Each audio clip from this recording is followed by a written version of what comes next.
Let me explain to you about the 4 legendary Halloween series Armory draw and how this works. And this will probably be the quickest and the easiest way to understand this. They have come with a long description detailing us about the way this is going to work, but this is so confusing, right? So let me tell you what exactly happens here. The draw will contain 4 legendary blueprints and a whole lot of other rewards. And they are in the same pool. So basically this is the biggest lucky draw we will ever see in Call of Duty Mobile. And when you spin, you can get any item from this reward pool. Hell, you don't want to spend your money on something you don't want. Therefore, you will be able to select a legendary out of this pool that will have a 85% higher odds than the other 3 legendaries. Now, don't get your hopes up, because pulling a legendary out of a lucky draw has like 0.08% chance, and they are talking about 85% out of that. That's like 0.068% for your favorite gun and 0.012 for the other 3 guns. At the end of the day, nothing has changed. You're basically targeting a legendary that has the lowest odds in a lucky draw. Now, we haven't seen the odds of this lucky draw yet. In the best case scenario, what they can do is each of these legendaries has an odd of 0.08% chance. If that's the case, still pulling out a legendary out of this draw has an odd of 0.32%. Look, I'm not trying to be cocky, I'm just trying to be realistic about their exaggerated information about this draw. The good thing is there will be milestone progress. At the end of this milestone progress, you will get a guaranteed legendary. Technically, this should be equal to the amount of money you would spend on any other lucky draw in the game. So whenever you spend money that you would normally spend on a lucky draw, you will get a legendary out of these 4 legendaries. And since your odds of pulling out that legendary is 85%, unless of course if you are really unlucky, you will get a different legendary. However, if that happens, the next time you reach the end of the milestone progress, you will get the legendary that you have selected in the first place. Now suppose you get lucky and get a legendary early. If that happens, your milestone progress will reset immediately. So basically you are now in a new lucky draw. So what I want you to understand is that although this lucky draw is supposed to be so big, it's actually 4 lucky draws combined together, and they have made it in a way that you will not get mad when you spend money that you would normally spend on a normal lucky draw, because a legendary is guaranteed.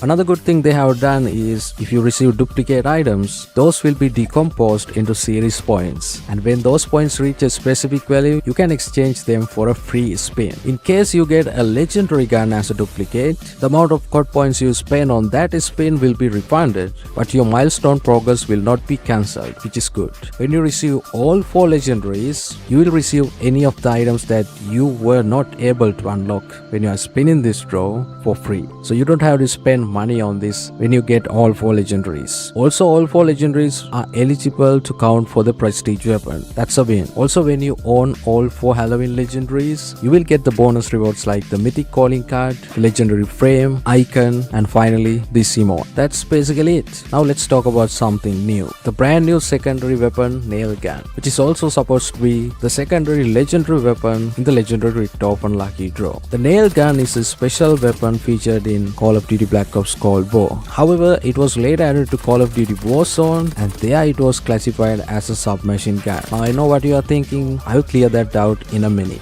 In Call of Duty Mobile, what we can expect about this nail gun is as follows. The damage profile we can expect in Call of Duty Mobile is 50, 40, 30, and that is huge. However, there will not be any body multipliers like the headshot multiplier. The time to kill with this nail gun is 236 milliseconds, which will be one of the fastest killing full auto weapons in the game. If you could land all the nails in upper torso, it will dominate in close range. However, the flip side is the range drops significantly at 8 meters and after 16 meters. It has 508 RPM, and also it will have very less recoil. You'll probably not notice it.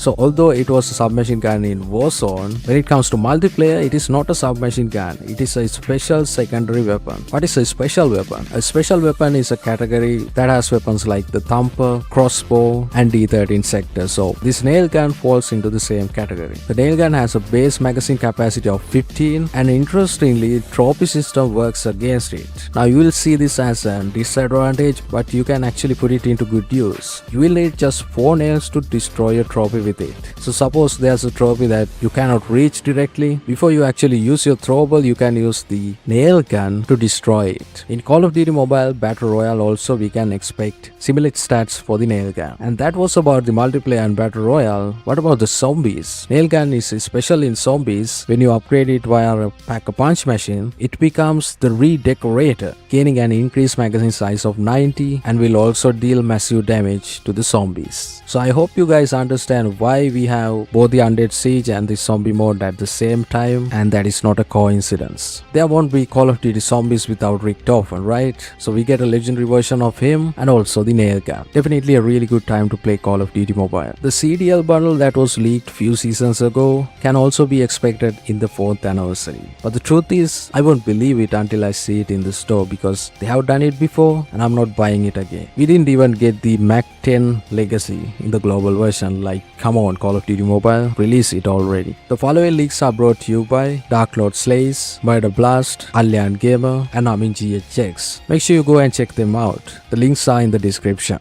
There are also rumors about this Ghost Black and Gold from the Chinese Call of Duty Mobile being a free reward in the 4th anniversary. The skin is part of the Black Gold series of skins. There are a lot of skins. Some of them are not in the global and the Garena version, but most of them are in the Chinese version. If they add this Ghost skin, I think that would be a great addition to the collection, because although it is a reskin of the Ghost Stealth skin, it looks much better than the original skin, to be honest. What do you guys think about this Ghost Black and Gold? Do you want it in the global version? Let me know in the comments section. Leakers on Duty just came up with the Season 10 balance changes. Let's start with the DRH. DRH range is increased as follows. The chest multiplier is increased from 1 to 1.15. Base reload mag speed is increased from 1.33 seconds to 1.16 seconds, which is another good buff. And they have done a crazy thing. They have removed all penalties of the 25 OTM mag. I love the change, but I like the 30 OTM mag more. Moving on to BK57, they have adjusted the range. They clearly wanted BK57 to be better in close range, and they have adjusted the mid range as well. Weird change, honestly. For the Oden, they have increased the ADS speed, probably because we have an Oden to sell. ASM-10's first range increased from 16 meters to 20 meters, which is insane. The base reload speed is also increased from 1.58 seconds to 1.28 seconds. That's kind of fast. And they have done a really good thing, that is the sprint to fire delay. Now it is decreased by 20 milliseconds. The movement speed is also increased. Finally, they have done something good to ASM-10. For the FR556, they have reduced the aim shake magnitude. It's a great assault rifle with really good accuracy but huge aim shake, so I bet it's going to be better now. PPSH-41's lateral recoil is reduced. Moving on to the Striker 45, they have increased the range from 5 meters to 6 meters, 10 meters to 11 meters, and 20 to 22. Not a huge change by the looks, but it will make a huge difference in gameplay. Moving on to the brand new Mythic CX-9, the bullet velocity is increased from 450 meters per second to 660 meters per second. That's a huge buff. Not only that, they have also increased damage in the last two ranges. Earlier it was 12-11, now it's 12.5-12. So they really want it to be better in long ranges. The chest multiplier is also increased from 1.1 to 1.15. The hipfire accuracy is also increased. Earlier it was 250-200, now it's 190-90. So it's basically a better submachine gun now. They have also done the following changes to the given attachments. MSMC's lateral recoil is also decreased, just like the PPSH-41. The RUS range is increased, but only the first two ranges. They have come up with a change for the M4 LMG again. The aim shake is decreased, and the 30 round light mag, now the ADS time is increased. Earlier it was minus 10%, now it's minus 30%, which is great. However, the bullet impact is reduced from 1.35 to 1.3. That's fair, because 30 mag, it's more like an assault rifle. The final gun they have changed is the PDW. What they have done is revert the changes they have done in the last season. So the recoil buff is reverted to pre-buff version. Weird changes. Why did they buff it in the first place?